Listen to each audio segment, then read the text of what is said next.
Well, either people are running late or they have some other things going on today. So I'm going to go ahead and do this recording, do this presentation so that I've got it saved for people to watch. And unfortunately, we won't have any dialogue going on, but I think I've still got some good information, some helpful, usable information that's going to be applicable for sort of all areas of life, because we're going to talk about mindset today. So I'm going to share my screen.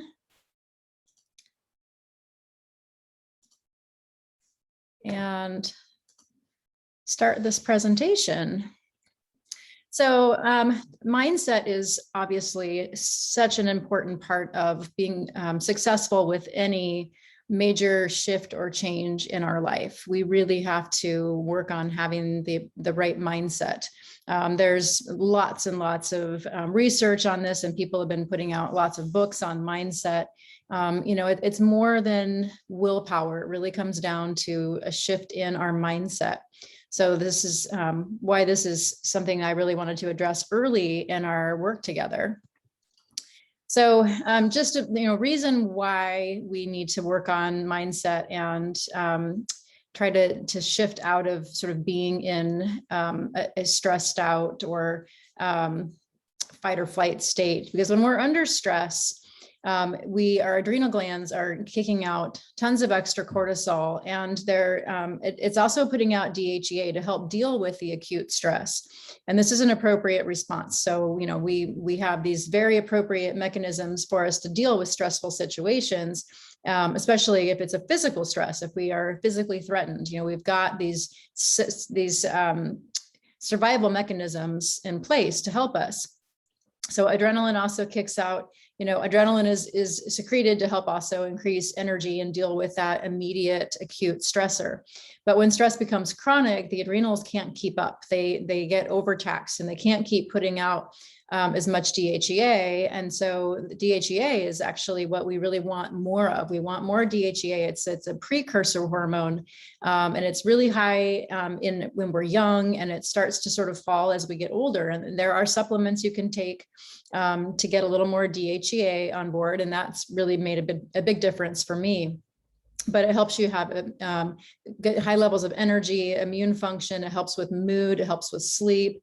It helps with just dealing with like low grade anxiety and like the physical manifestations of anxiety, memory, muscle and bone strength. So it's really helpful to have that one up. But when we are highly stressed and that goes on and it becomes chronic, it can really cause our DHEA levels to plummet. And then having over secretion of adrenaline can cause anxiety and nervousness. So we really want to learn ways to mitigate this. And part of that can be just a shift in mindset. So chronic stress leads to, in the beginning, it leads to high cortisol, which is helpful. But then over time, those high cortisol levels can really cause a lot of problems. So diminished immune function. We have less restful sleep. I know a lot of people who have chronically high cortisol due to stress are commonly waking up between like 1 and 3 or 1 and 4 in the morning very consistently. And that's because they have these inappropriate high cortisol levels causing that wakefulness. It can cause water retention. It can reduce our insulin sensitivity, causing insulin resistance, which is a very important thing to know because it really puts us at risk of metabolic disease and diabetes. Increased lipid levels, your cholesterol levels, loss of potassium, muscle and joint pain. And I've got somebody joining the call, so I'm going to try to admit her. If I can. Let's see.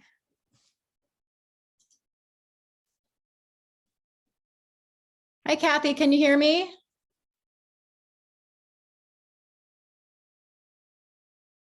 Hi, Kathy.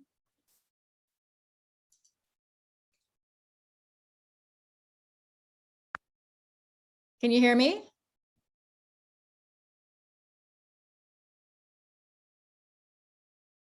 Can you hear me, Kathy? Hi, yes. Okay, great. All Hi, right. Angie. Hi. So you're the only one on the call right now. And I was just going through the presentation just so that I would have it recorded. And then people could watch it later. So I'll just, pause what I was talking about and just check in with you really quick and ask how you're doing. Oh, okay. Well, I can say honestly that I am disappointed in myself only because I just got back from my little respite at the coast and thought I was doing fairly well, but according to my bathroom scale, I'm back to where I was when I started. So I'm like, not so happy, Well, but today's another day.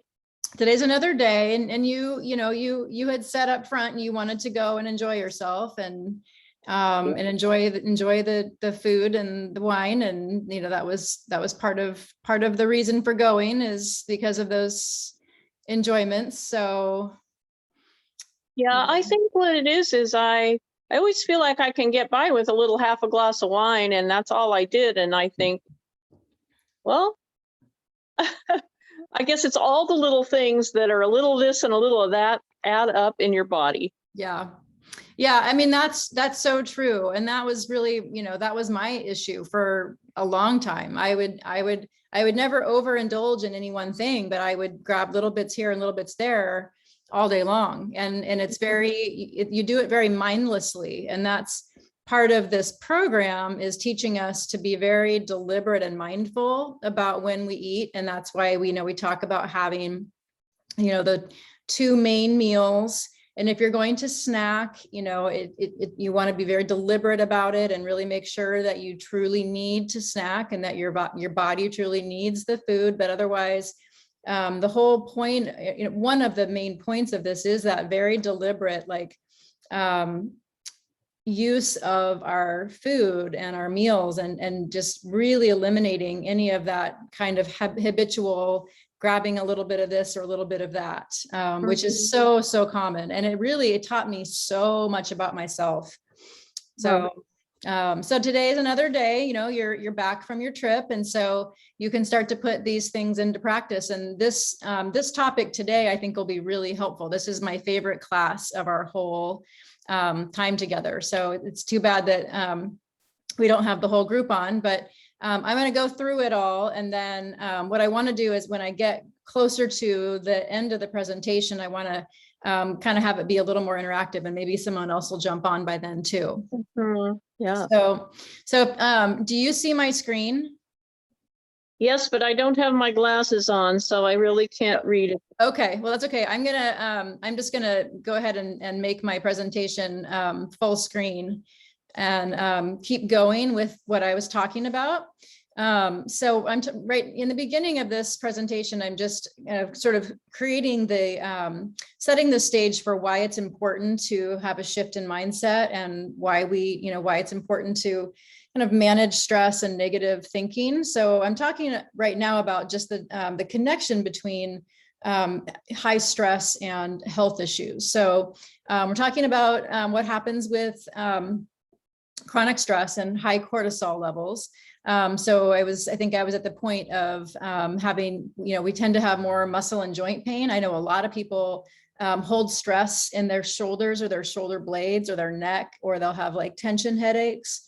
Impaired bone health, poor memory and brain fog is super common. We can end up seeing effects on the thyroid, increased issues with allergies and autoimmune issues, and infertility. Every one of us probably knows someone who could not get pregnant until they got the stress out of their life, and then they were able to get to conceive. So stress just has so many negative effects on us. So recovering from chronic stress and putting that as a main priority in your life really is so important. So self-care and prioritizing yourself and your well-being. So starting off by being compassionate and kind to yourself. I think we have to really think about how we are talking to ourselves. We do need to be compassionate and kind. We need to be able to grant ourselves grace while also holding ourselves to a higher accountability. We need to be able to balance both of those things. We can love ourselves and forgive ourselves at the same time as saying, I want better for myself and I'm going to do better for myself. We need to really focus on what we're putting in our body, because the food that we eat has so much effect on our mood. I've been listening all week to a workshop on anxiety and gut health. And there's so much connection between the health of our gut and anxiety. It is incredible how much connection there is. And so our gut, of course, is only as healthy as the food we put in it.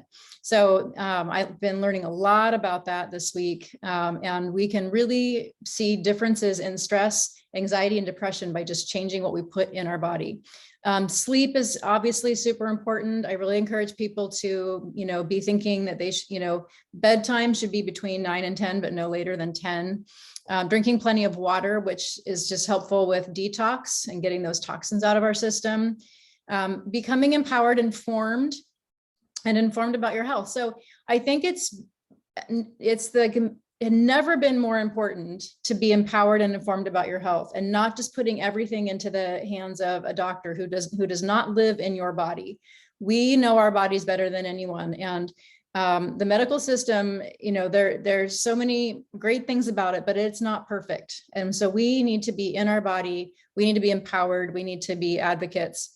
And be around people who care about your well-being. So I think it's important that we're around people who support us and build us up and want the very best for us. Finding an inner balance and sense of peace, which we're going to talk about a little bit more. Doing things that you enjoy. So I always talk to my clients about filling your joy tank. So sometimes the stressors in our lives, they're not going to go away. Like, there are things that are pretty much there to stay, at least for now. And so we can't eliminate those things, but we can do things to put more into our joy tank. And when we have more joy, the stressors don't seem to be as big. I think it's important. Like, if you think about it like a scale, on one side of the scale are the stressors and the things that, are just maybe just not the pleasant things of life. But on the other side of the scale are the things that fill up your joy tank. And if you can keep that relatively balanced, it doesn't feel like you're so weighted down by stress. Pursuing creative activities. So when we are using our brain to be creative, that is so good for us cognitively, but it also keeps us in the moment. When we're being creative, we're very in the moment. We're not usually thinking about the past or ruminating on issues from the past. We're not worried about the future. We're really just being very creative and very in the moment. And then getting outside in nature. I can't speak highly enough about getting out in nature. Anyone that knows me well knows that I'm outside in the woods every day, as much as I can be. So there's so much power in that. Okay.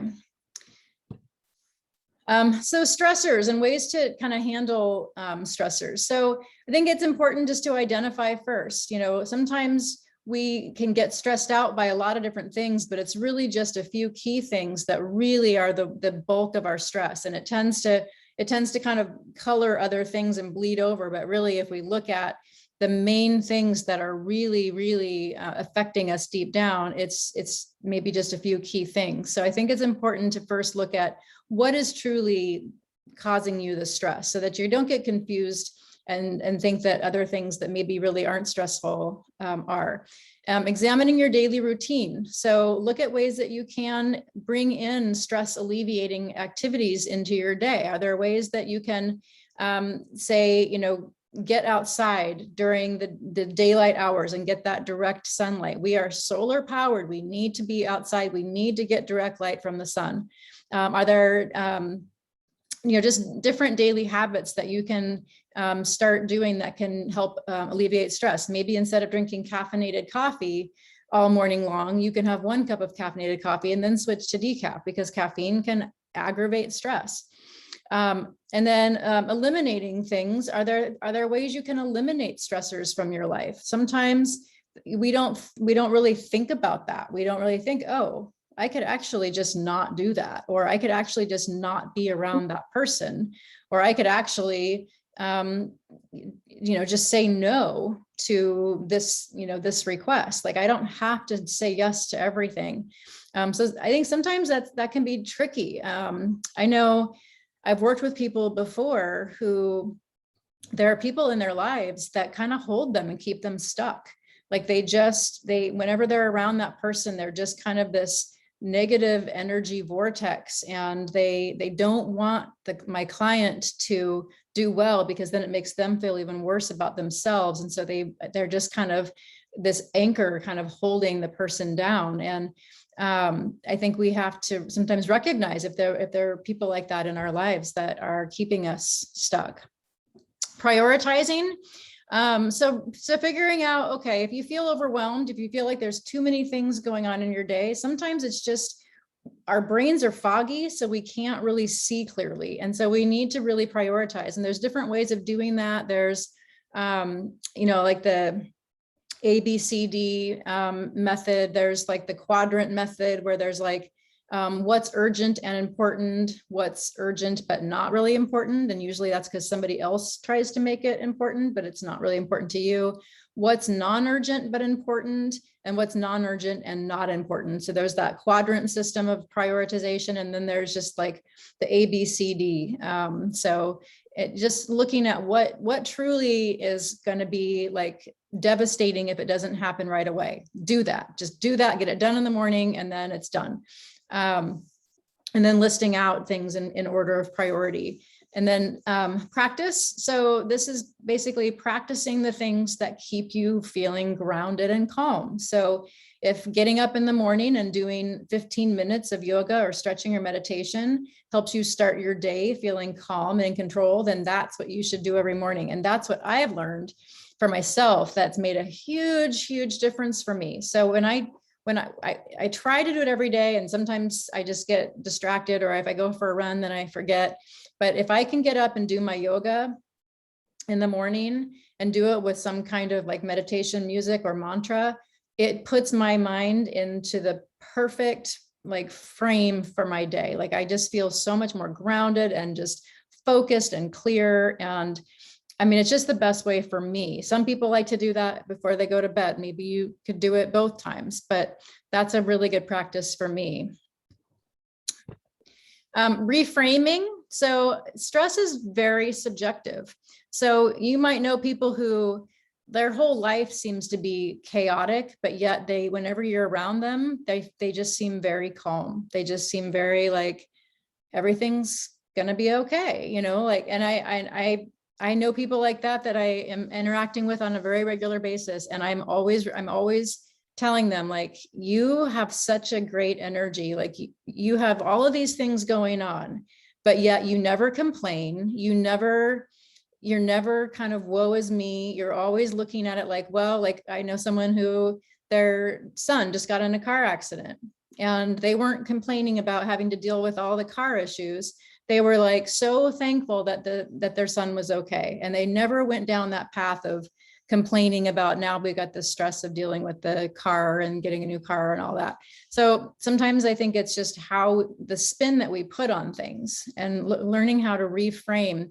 For me, what I always try to do is when I have something happen that's like really sucky, I always try to say, okay, I'm going through this really sucky thing because now I have an understanding of what it's like to go through this sucky thing. And I can relate to anyone else that has to go through this really sucky thing.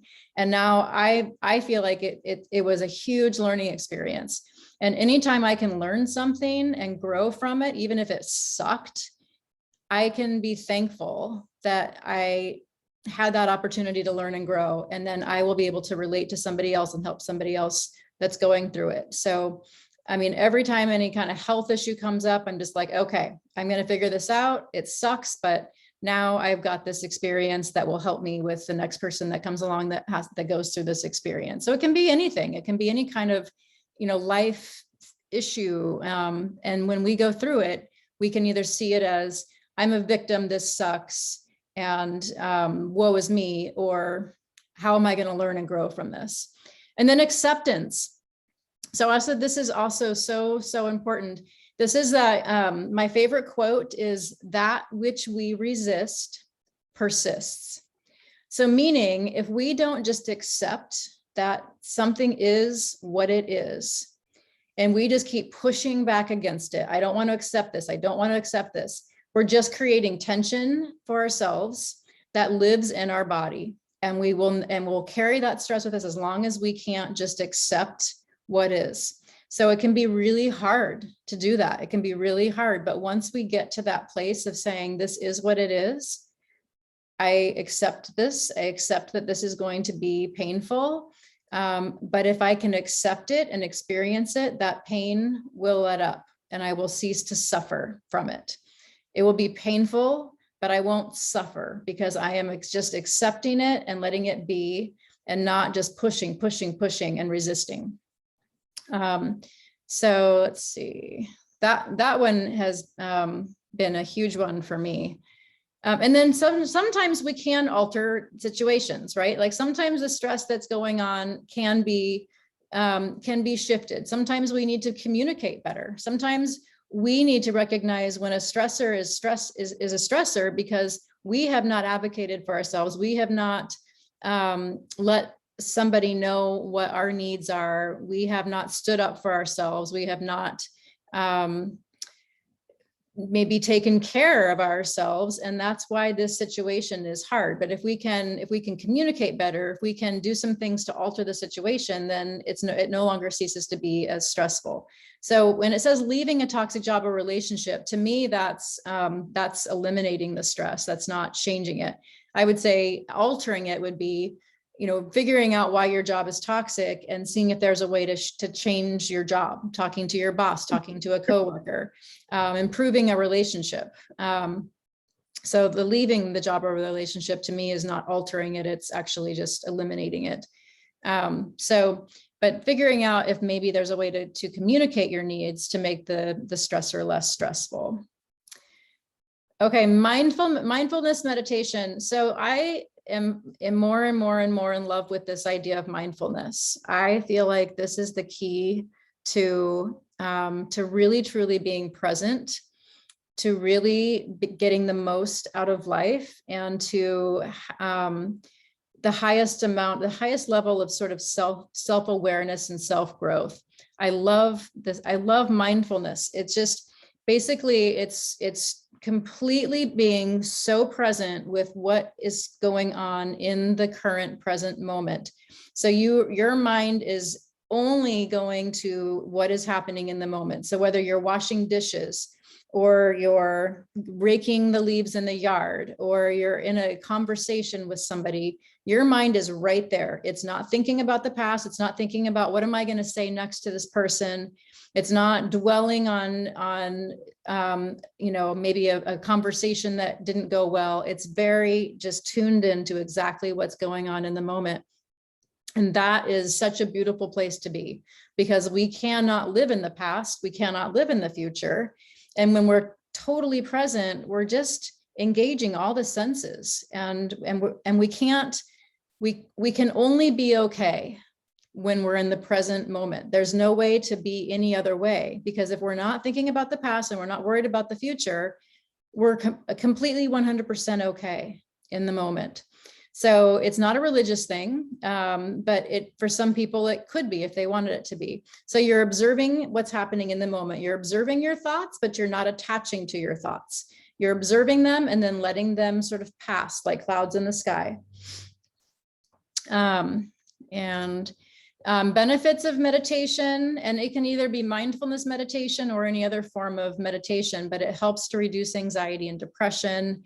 It helps to cultivate a sense of compassion for yourself and for other people, helps lower blood pressure and heart rate, gives you better focus, heightens intuition. Again, you become more present in the moment. It helps your memory. It reduces irrational reactivity, or basically gives you emotional intelligence. It helps us be more patient, really important there.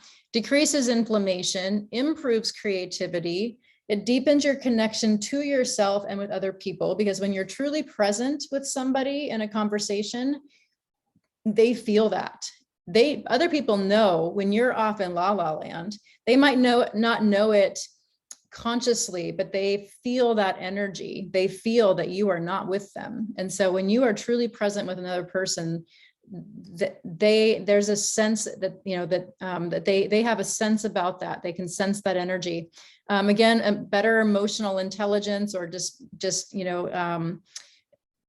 rational emotional responses to things.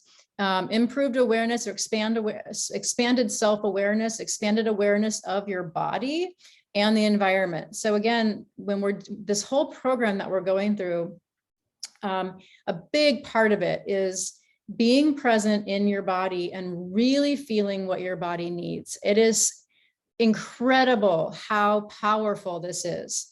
Absolutely incredible. When we're in our body, there's wisdom there. It will tell you what it needs, and it will tell you what it doesn't need.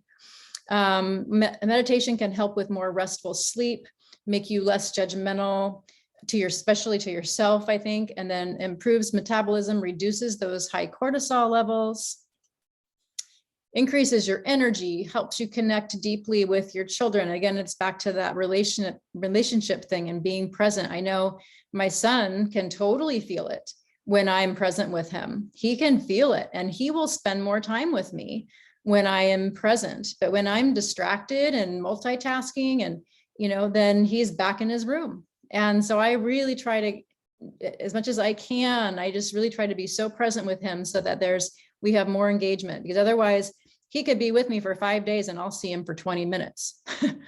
It boosts your immune system. It enhances your feelings of gratitude. It reduces your negative emotions and negative thought processes, improves digestion, improves your activates the parasympathetic side of your nervous system, which is part of why it improves digestion, and it reduces muscle tension. So, I mean, it is amazing. There's so much science about the benefits of meditation. So, mindfulness, again, is being more aware of yourself and your thoughts and feelings in the present moment. It's about experiencing rather than, being truly present in the experience versus being in the past or the future. Connects you more deeply to yourself and to your life. And it helps you be more aware of your thoughts and then be able to kind of not attach to them. So oftentimes, I think people think that there's that quote, "I think, therefore I am."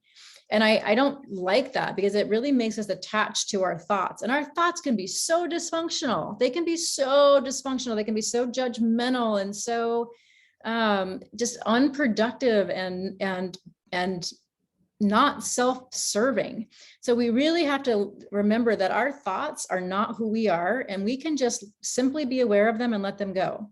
We don't judge them. We just say, okay, I had that thought. Well, I'm going to let that thought go. So I think another really important part of mindfulness is just disconnecting from some of those thoughts before those thoughts turn into negative feelings, and then those negative feelings turn into negative emotions, and that just kind of spirals us down.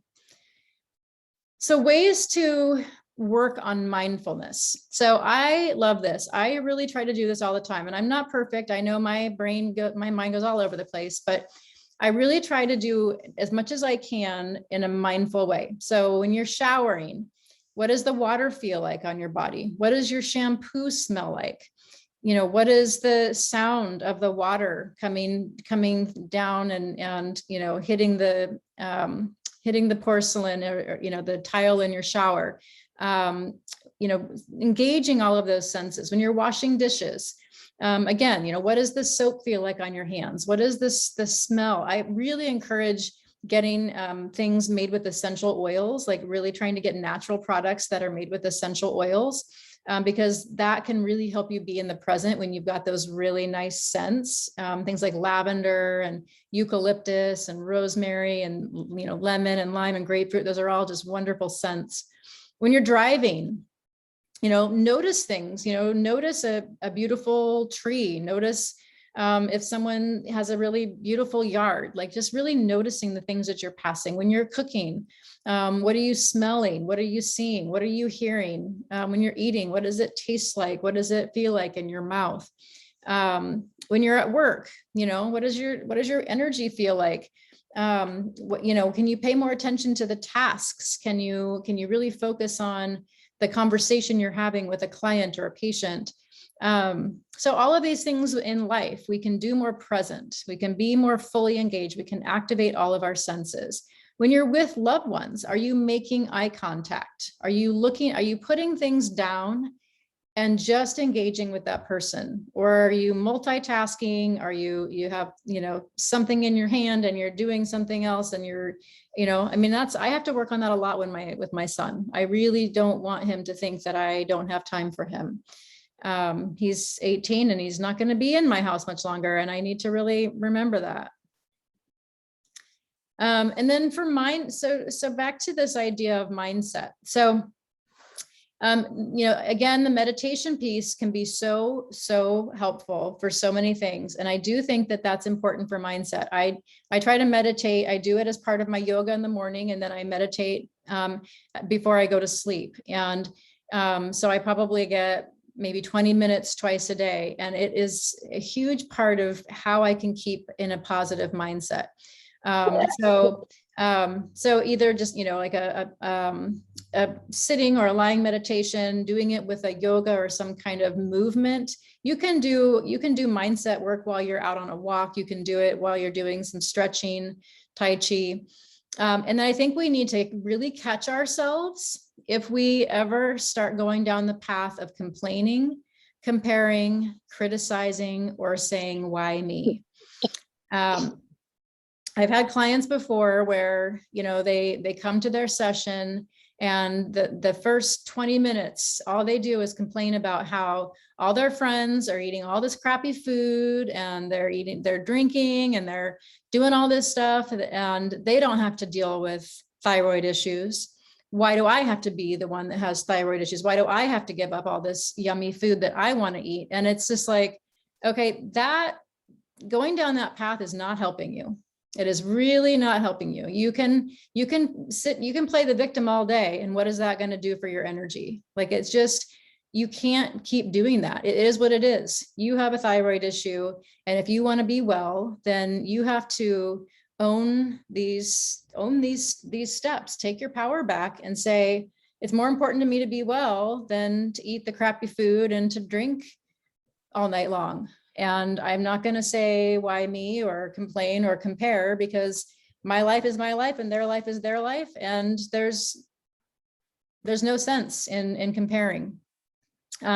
Accepting the as is, accepting like, this is what it is. And the more I complain about it, it's not going to change it.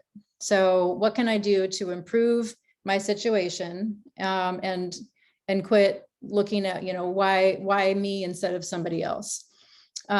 We have to really look at our expectations.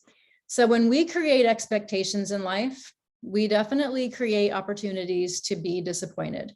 So I think it's important to always be aware of attaching to an expectation. We can have obviously hopes and wishes, and we can do things with the hope that it's going to end up in a certain outcome. But if we are completely attached to that outcome, if we're completely attached to that expectation, then it definitely leaves the door open for being disappointed. So I think it's important to be to work toward goals, to have hopes and dreams and wishes, but to know that whatever the outcome is, you're going to grow and learn. So as long as you say, whatever the outcome is, I will grow, I will learn. And then I can shift gears, I can tweak, I can do whatever I need to then, see if I can create a different outcome. But if you are just destroyed because you created an expectation and the expectation didn't turn out the way you wanted, then you're going to just be going down this path of like negative energy, negative emotion. It's not going to serve you. So should haves and might haves, need to be sort of mitigated. Again, back to that being in the present, doing one task at a time. If you're all over the place, if you're like, I'm going to do this for 5 minutes. Oh, I forgot about that. I'm going to go do that for 2 minutes. Oh, I forgot I need to come back to this thing. You're just going to be this, chaotic, unproductive person. So I think sometimes we think we can multitask, and sometimes to some degree we can, but I think having a master plan for the day and just making sure that you're coming back to that and like, did I get this thing done? Oh, no, I didn't. So let me put the blinders on to all these other things and get this thing done. When you feel overwhelmed, take some deep breaths. We're going to talk more about breathing in a separate talk, but there's a real power to the way we breathe. It is unbelievable how much there is to breath and correct breathing. And then claim your power. Remember your why. So this comes back to, we have the power over our thoughts.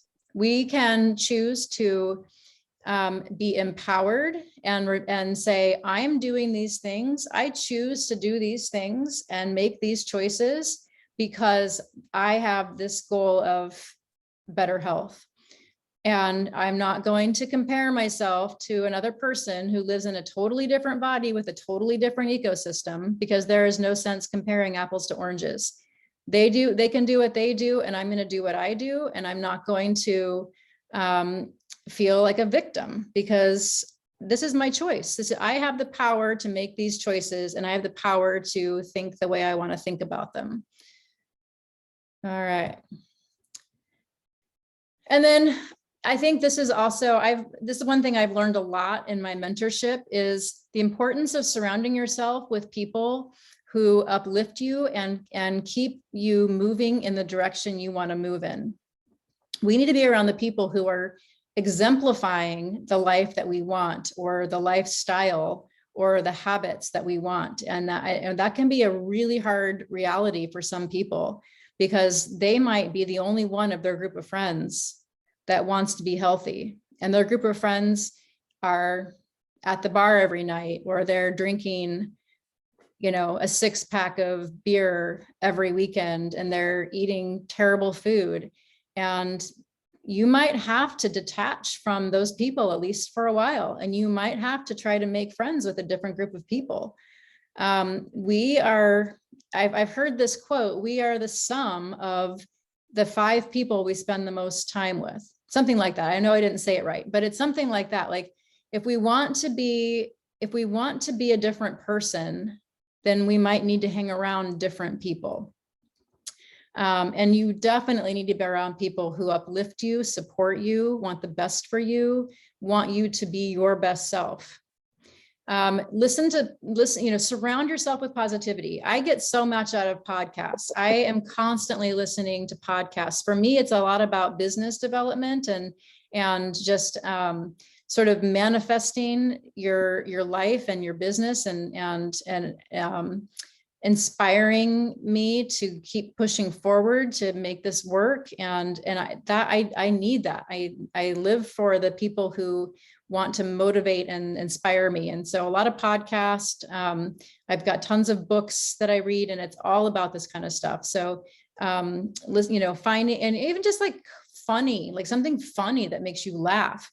Practicing gratitude. So I really encourage people to be deliberately gratitude all day long. You can do it you can keep a gratitude journal and write things down every day, or you can just say, I am going to be deliberately gracious and thankful all day long. I'm going to, whenever I see, if I pass a beautiful tree, or if someone smiles at me, or if I get the green lights all the way to work, whatever it is. I mean, when we're consciously aware of those positive things, we're drawing positivity to ourselves. And we need to just be aware, be grateful for all of those little karmic energy things that happen. Going to bed early and waking up early. And I used to be a total night owl. And if you would have told me this 10 years ago, I'd have been like, yeah, whatever. But I get it. I really get it now. I mean, I would stay up till 1 or 2 in the morning because I was writing music and making jewelry. But I have learned how important it is to live with in the circadian rhythm, to to live according to the sun and eat according to the sun. And we can't necessarily, like in the middle of the winter, we're not going to sleep for, 12 hours.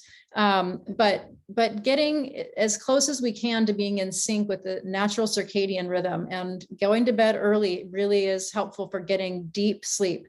So deep sleep is where all of our the physical body heals. So when we get REM sleep, we're getting all the cognitive healing. When we're getting deep sleep, we're getting all the physical body healing. And deep sleep, most of the deep sleep happens before midnight.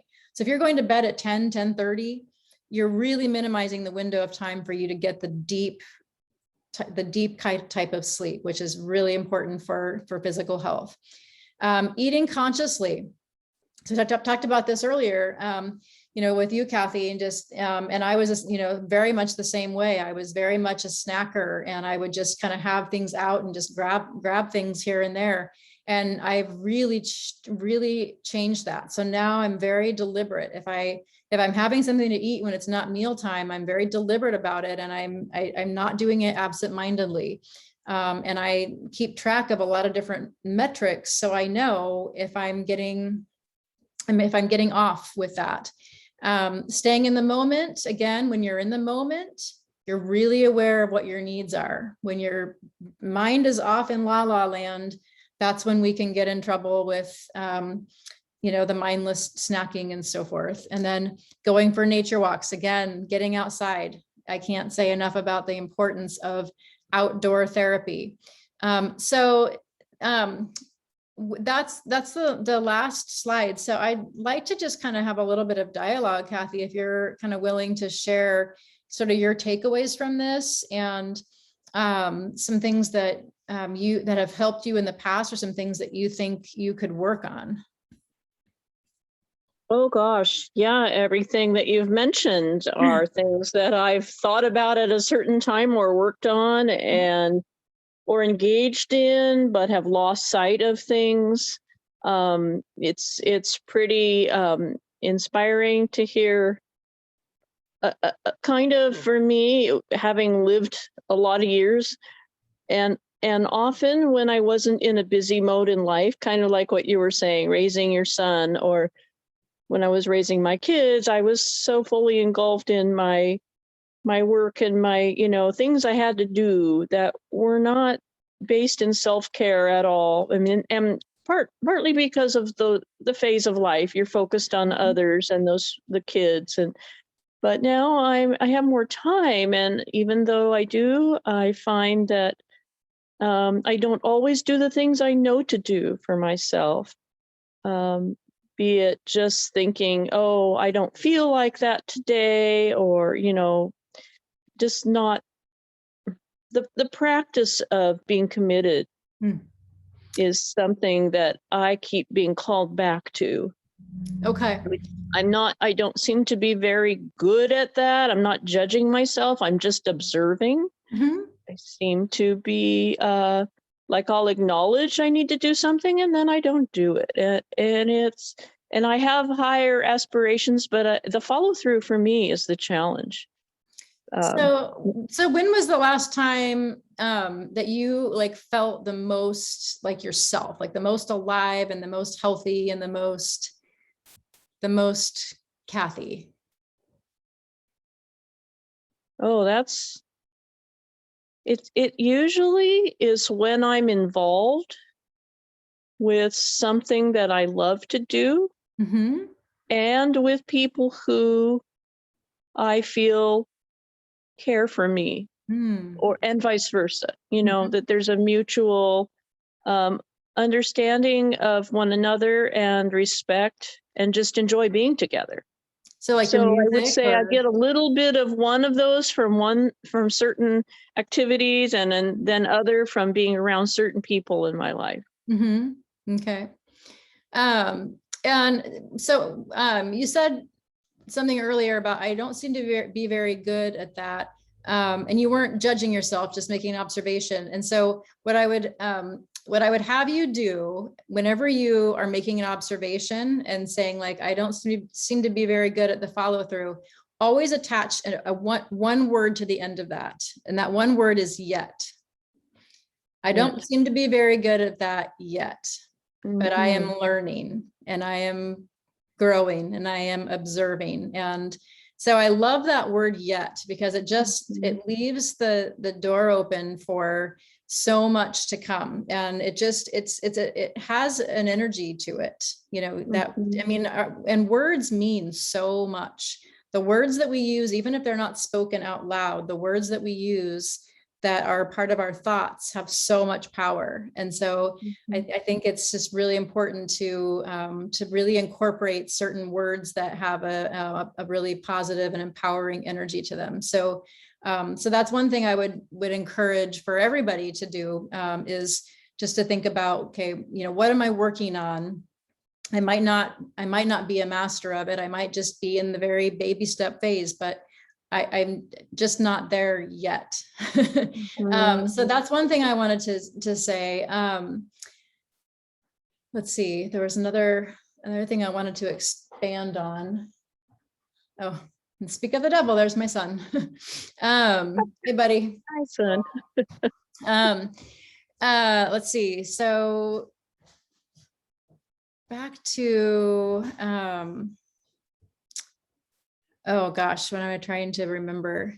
Let me bring it back to you, and maybe I'll think of what it was I wanted to say. But with regard to the mindset piece, so what are some things that you feel like you could maybe practice? So one of the things that I think this may be what I was trying to say is sometimes when we create like kind of mantras for ourselves, that can help us. Like if there's a certain thing you want to do more of, maybe you want to get outside more, maybe you want to get out for just some, you know, some nice easy strolls and get that direct light, because there's so much power and benefit and health benefit to getting outside. So creating sort of a mindset around that, and then saying, it may not feel natural to me now, but I am learning to make a habit of getting outside.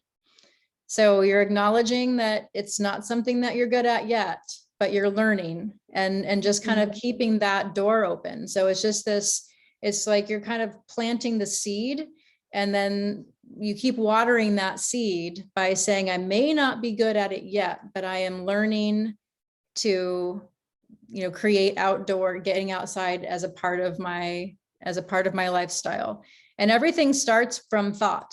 I mean, everything starts up here. So we might be thinking about making a change for months. When I used to help people quit smoking, they would be, you know, in the contemplation stage of change for months and months and months, just kind of planting that seed, you know, and they're just not sure they're ready to really, you know, pull the trigger yet, but they know that they want to quit. And so it starts with planting the seed, and planting the seed is getting the thought process going in your mind. And then you water that seed by continuing to think about why it would be beneficial. What, you know, how would it change how you feel? How would it benefit your health? And you just keep watering that seed until eventually you actually get outside. And then pretty soon you see the little seedlings start to come out of the ground. And then you're like, oh my gosh, I feel that energy, you know, I feel better. I feel the endorphins. I feel, because I got outside, you know, it helps my hormone regulation. It helps my neurotransmitters. And now I feel more alive. And that's, you know, that seedling starts to become a little plant. I like to use sort of that analogy, because everything starts by planting a seed here first, and then we just have to figure out how to nourish that seed. So what would be some things that you would, you know, want to, what seeds would you feel like you want to plant from listening to this talk about mindset and managing stress? Oh gosh. Well, so many of the things you mentioned that you can do, I have experienced and enjoy doing. I can recall, for instance, your example about getting outside. The things I tell myself are so mixed, and, you know, on one hand, I want to, on the other hand, it's raining outside, it's cold, I'm freezing cold, I can do other things. Then I sit in front of the television set and watch some program just to space and escape. I have these behaviors that, just push against each other. Mhm. And so the getting outside is one of them. I really enjoy sitting and meditating. Mhm. And I'm not using her as an excuse, but I do have a kitty who is constantly interrupting any quiet space that I try to create for myself. Where is So she now? she's taking her nap now that she Oh. woke me up early and yelled at me all morning. Oh my goodness. But appropriately, now it's okay because I'm doing this Zoom Yeah. meeting with Uh-huh. you. Yeah, she's so cute. But when I do go away, like just came back from a few days on the coast, every day I wake up, I'm like, where's my kitty? Mm-hmm. Yeah. But getting away, I'm escaping, but I also have space to myself. So yeah. But the meditation is a good one. I've been telling myself I want to do yoga, and Yeah. I haven't done that. Yeah. I've maybe participated a couple of times, but haven't gotten in any routine with Okay. that. Okay. It also costs money, but I spend money on a lot of other things. So, Mhm. it's these mixed messages I give myself. Mhm.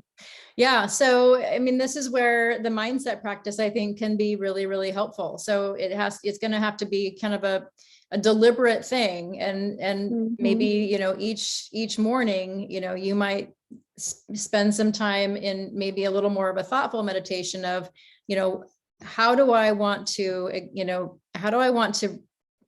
express my values of health today? What are the things I'm going to do to express my values of health? So one of the main causes of depression is when people are living outside their values. So, if somebody has a strong value of feeling healthy and feeling good and vibrant and physically and mentally alive, but yet their lifestyle doesn't support that value, there's this tension, and it's can be a real cause for depression. And I think one of the big reasons why there's so much emotional mental toll from COVID is for all the people who value connection, who value being around people in person, and they have not been able to do that. That's been a disruption to being able to live in alignment with your values. That's been kind of externally, come from an external source. But if we have control over that, if we have control over living in alignment with a value, then I think it's important to figure out how to do that, because otherwise it creates this tension and a really big cause for depression and anxiety. So I think, we need to figure out, like, wake up each morning and say, okay, what am I going to do to be in alignment with my values? And if I value being healthy, what am I going to do today that's going to be supporting that value? If I value community, what am I going to do today? Am I going to call a friend? Am I going to see if someone wants to meet for coffee? Am I going to maybe join a walking group? Am I going to, find some other activity group, even if it's Zoom related, just to be able to connect with people? Like, what do I need to do to connect my choices that I make with my values? And that's something everybody has to choose for themselves. If someone's like, their physical health isn't really that important to them, no judgment on that, then that's okay. If that's not important, you may suffer. If your physical health isn't important to you, you may suffer. You may not have a very good, last 10, 20 years of your life. But if it's not important, it's not important. But each person has to decide for themselves what's important and what's valuable, and then live in alignment with those values. And you're going to be the happiest if you do that. I can't imagine somebody not having a value of physical health, because if your physical health is crap, then you can't really have a lot of other, happiness. I think some people I had someone who was, he was a major troll on my Facebook page. He was someone I went to high school with, and he gained a ton of weight. I think he was over 300 pounds at one of our reunions, and was just really negative. And I was posting stuff on Facebook, and he was just really nihilistic. He would get on and he'd be like, who do you think you are? And we're all going to die anyway. You know, why are you pushing all of this stuff? And I'm like, because some people want to be healthy. Like some people want health and, you know, physical and mental well-being. And I'm trying to support that and help them achieve that so that they can get the most out of life. And he's just like, just completely trolling me because I think his health was so terrible. And anyway, so I don't think he's a very happy guy, but he definitely didn't seem to put a value on his health. Anyway, so again, you know, mindset. So it's like, we have to get up every morning and say, how do I want to get the most out of life and out of my day? And what do I need to do that?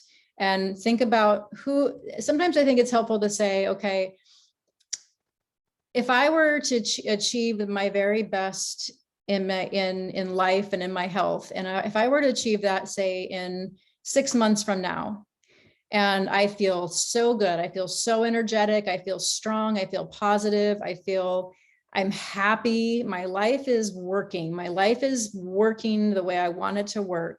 And I just have, you know, everything I really want. Okay, so what are you going to do between now and 6 months from now to achieve that? So what are the things, if you were to put yourself in that place and you were already there, and you were to look back over the last 6 months, what were the things that you did to get there? And I'm pretty sure a lot of that would be a shift of mindset, because we really have to imagine ourselves being a different way. And we have to almost visualize it. Who is it who said, I think it's Stephen Covey, it said, begin with the end in mind. So always start your day with what do I want my outcome to be? When I go to bed tonight, what do I want to have accomplished today? Do I want to go to bed and have felt really good about the choices, knowing that I'm on the path to feeling my best? Or do I want to go to bed feeling like, oh, I let another day go by and didn't really do what I really wanted to do? And then think even further out. In 6 months, I have made all of these benefits. I've got all of these great things going on for my health now. And what fills in that gap between now and 6 months when you've got all those benefits? What did you do? There had to be some things that you did differently to get to that place. And so thinking about that, and again, just kind of back to a mindset, you have to be the person that you want to be. If it's always, my mentor says, we are human beings, not human doings. And I love that, because basically it implies we have to be the person that we want to be. If we're always doing, it's always work. It's always like you're doing tasks. If you're just being this person that lives in a certain way, and it tells your brain there's no more argument, there's no more internal debate about if I'm going to do this or not, because I am just the kind of person who gets up every day and puts on active wear so that when I decide to go outside, I'm ready to go outside. I am just the kind of person. When I get up in the morning, I see my walking shoes, right by my bed or right by the door. I am the kind of person that does these things. I am being the person that I want to be versus I'm always doing. Does that make sense? Yeah, it's a little hard to distinguish though when I'm thinking about specifics, because I kind of, one example of something I kind of get upset with myself about is when I don't accomplish things that is, like you said, my expectation is like to have a neat, tidy home, but and I think of myself as a tidy person, but yet when I gather things and let them pile up because I have too many things going on, then I get frustrated with myself that I don't keep it tidier along the way. Or, and that just gets into other things in my life that I want to be better at, which is not to collect so many things. But Yeah. I get disappointed with myself when I don't go through things and get rid of them that, are keeping my life and my mind cluttered. Yeah. That's an area specific into thinking about, who do I want to be? I want to be somebody who is less preoccupied with my things. Mm-hmm. I like to enjoy things, but I don't want to be those things. Mm-hmm. I don't want to have to be my stuff. Yeah, So, that's great. I mean, you should listen to the Minimalist podcast. They have a great podcast about detaching from stuff and being, I mean, a true minimalist I will never be, but I definitely get inspired to go through my house after listening to one of their podcasts and like, why do I have this thing? I don't use it. I don't need it. It doesn't, I mean, maybe someone gave it to me years ago and I just held on to it, but I don't really enjoy it. I don't get anything out of it. I'm going to put it in the Goodwill box. And if I don't miss it after 2 or 3 weeks, then it's going to Goodwill. So yeah, I think that we have to just really start spending more time thinking about who we want to be and living into that place. And that is a part of mindset. So we're at our hour, but Kathy, we can definitely keep this conversation going in our one-on-ones. So make sure you get signed up for those. You get 4 half-hour one-on-ones. So make sure you get yourself scheduled in for those. Okay. Sounds good. Yeah. So for those of you who are watching this on the replay, just type in replay so I know you saw it. That would be lovely. And again, for all of you who haven't set up your one-on-ones, definitely do that.